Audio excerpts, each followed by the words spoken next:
O Departamento de Guerra dos Estados Unidos, é só para refrescar a memória de vocês, é agora o nome novo do Departamento de Defesa, Departamento de Guerra, o Pentágono, enfrenta séria situação no Congresso americano, após vários ataques, especialmente um deles, que alvejaram, depois da embarcação, os sobreviventes.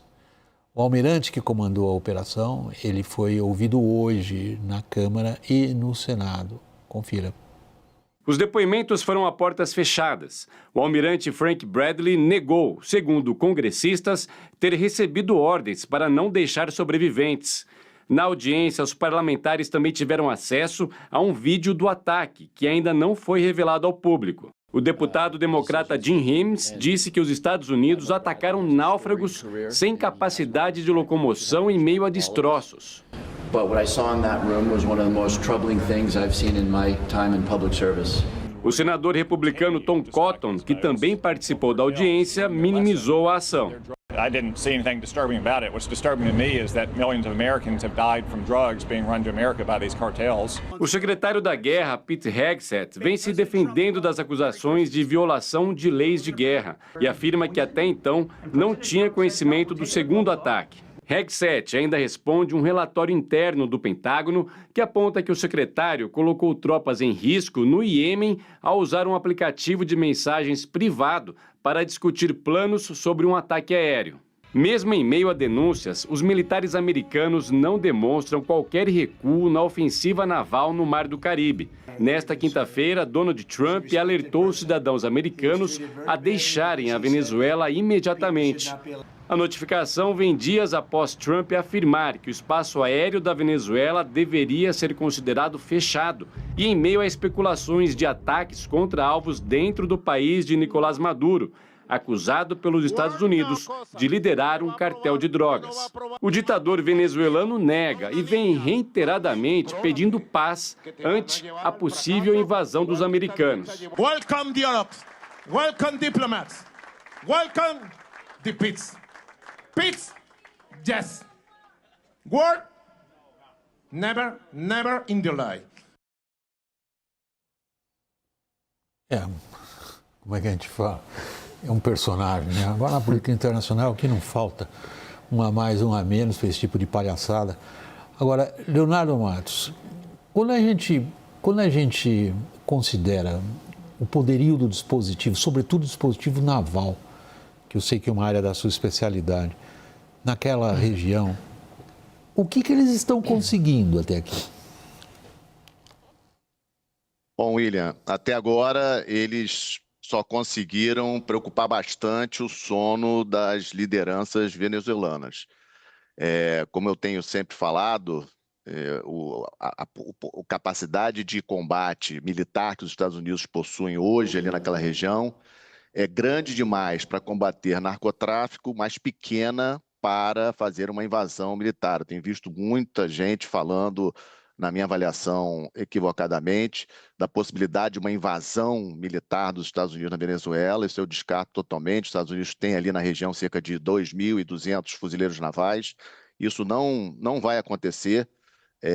A Venezuela é um país geograficamente grande, complexo, mas Trump, na minha avaliação, está no momento encurralado. Ele tem que fazer alguma coisa, porque com essa quantidade de forças militares ali na região, não dá para ele não fazer nada. Mas, na minha avaliação, não vai haver uma invasão militar. O que pode haver é um ataque com mísseis em alvos estratégicos venezuelanos, em alvos do narcotráfico venezuelano, e uma segunda possibilidade é ele fazer uma ação de forças especiais, inclusive aquele grupo de mergulhadores de combate, 6 dos Estados Unidos, que foi o responsável pela morte de Osama Bin Laden. As informações que temos é que eles estão na região. E isso pode desencadear uma ação para matar Maduro ou capturar Maduro. Mas isso não é simples, não dá para comparar a ação contra Osama Bin Laden numa ação dentro de Caracas, contra o Maduro, dentro do Palácio Miraflores, é muito mais complicado. Por isso que hoje eu estou pela possibilidade aí de um ataque com mísseis contra alvos terrestres de grande valor da Venezuela, para justificar essa presença militar dos Estados Unidos ali naquela região. Agora, se desenvolveu, além do que o Leonardo Matos acabou de nos descrever, Lorival, desenvolveu-se ou está embrionária ainda uma situação política potencialmente complicada para os militares americanos que participaram disso. Nós já vimos um dos comandantes de destaque pular fora porque não quer ser mais tarde responsabilizado por ordens ilegais. É isso que se discute. Há códigos de conduta. E militares americanos, que costumam ser muito profissionais, contestam suavemente em público, pelo menos. Esse almirante que foi ouvido hoje, o Bradley, é um SEAL, é um veterano de tropas especiais, que costumam ser os mais agressivos. Sempre os de linha de frente, eles têm a respeito de si mesmos uma enorme consideração sobre a sua capacidade de combate. Mas mesmo eles que participam de, digamos, operações ilegais, acobertadas, têm um código de conduta que esse tipo de coisa viola. Agora, do ponto de vista político, o que se desenvolve daí ou morre? Eu acho que tem um ponto de vista político e um ponto de vista jurídico também, né? Nos Estados Unidos existe uma justiça independente e eles temem ter de responder na física, né, por esses crimes. O Alvin Hosley, que é o comandante do Comando Sul, vai se aposentar daqui a uns dias por causa disso. O almirante Frank Bradley, que depois hoje, ele é o comandante do comando das Forças Especiais e ele foi, como você disse, do Navy SEAL Team 6, que o Leonardo também mencionou, que matou Osama Bin Laden e que é quem está executando esses bombardeios aos barcos. Todo esse arsenal que foi mobilizado lá, de 11 navios de guerra, não foi usado ainda. Está lá, idle, como se diz em inglês, né? Estão lá. Está no ponto morto. Estão lá sem fazer nada há semanas já, né? Alguns há meses já, né? Então, o que está se configurando com a presença da CIA, que também esteve presente no assassinato de Osama Bin Laden, juntamente com operações de forças especiais, é isso, é uma atuação cirúrgica, né? Assim. Agora, o respaldo legal, que acaba se redundando, então, em respaldo político, é muito tênue, né? E esse depoimento de hoje do almirante não ajudou a esclarecer a situação. Pelo contrário, ele, para deixar livre o Hegseth, Pete Hegseth, secretário da guerra, que está já se falando, os democratas já falam em fazer um impeachment dele, né? Então, para liberá-lo, ele disse, não recebi nenhuma ordem de duplo ataque. E o manual do Pentágono cita especificamente que vítimas de naufrágio não podem sofrer o segundo ataque. São feridos de guerra e é crime de guerra. Está no manual do Pentágono. É crime de guerra fazer isso que a gente viu nesse vídeo. Leonardo, há uma questão aí de novo, do seu conhecimento das hierarquias militares e particularmente do estado de espírito de hierarquias militares. A gente vê o secretário da guerra fazendo um verdadeiro expurgo nas cadeias de comandos superiores das Forças Armadas Americanas.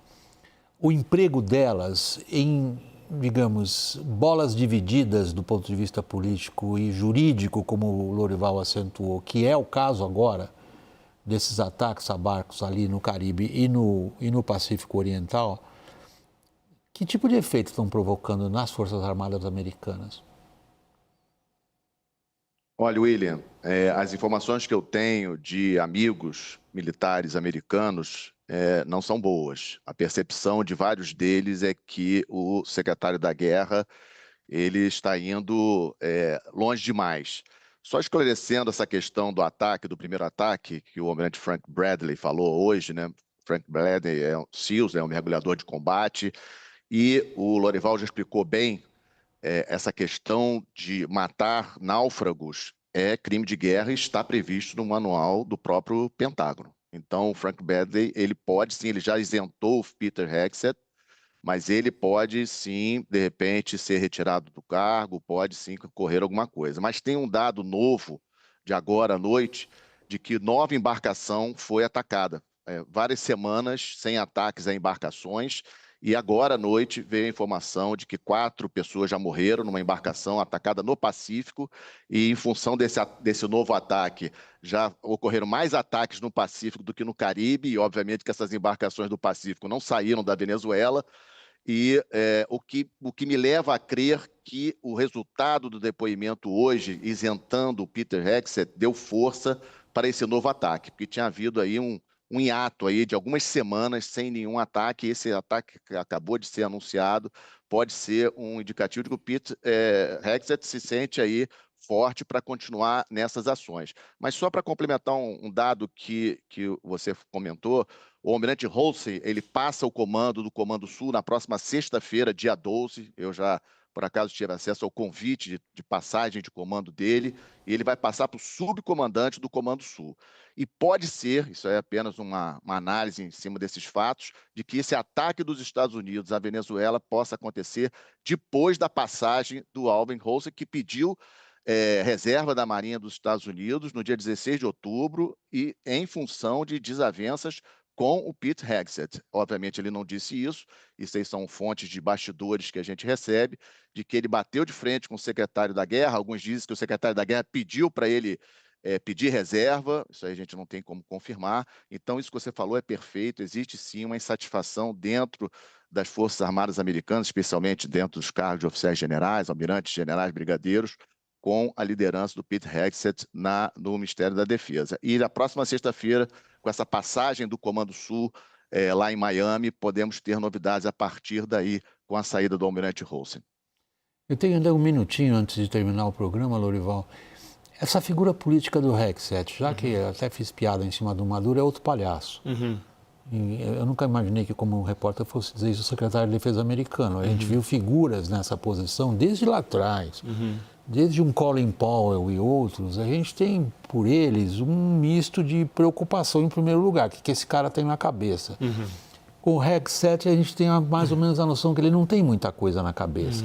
Agora, do ponto de vista político, ele sobrevive? Ele está fazendo aquilo que o Trump esperava que ele fizesse. Não, ele não está surpreendendo ninguém. O livro que ele lançou no ano passado, quando ele era um analista da Fox News, e o Trump o escolheu porque gostava de vê-lo na Fox News, né? O título é A Guerra contra os Guerreiros, por trás da traição aos homens que nos mantêm livres, em que ele diz que essas restrições todas enfraquecem as Forças Armadas Americanas. Ele despreza as restrições, as leis da guerra, explicitamente nesse livro. Então, para o Trump dispensá-lo, é só realmente se o Trump sentir que enveredou por um caminho que é um beco sem saída politicamente para ele. Mas o Trump gosta muito desse estilo do Hegseth, se sente muito representado por essa, digamos, essa forma leve de tratar o desrespeito às regras e à liturgia da guerra. E os americanos estão preocupados, os oficiais americanos, que dizem assim, o mundo inteiro está assistindo. Se um dia a gente tiver uma batalha com a China e alguns de nós sofrerem um naufrágio, os pilotos chineses não vão ver nenhum problema em disparar contra nós. Isso vai contra qualquer ética de qualquer organização militar profissional em qualquer parte do mundo. Não importa nem qual é o regime do país.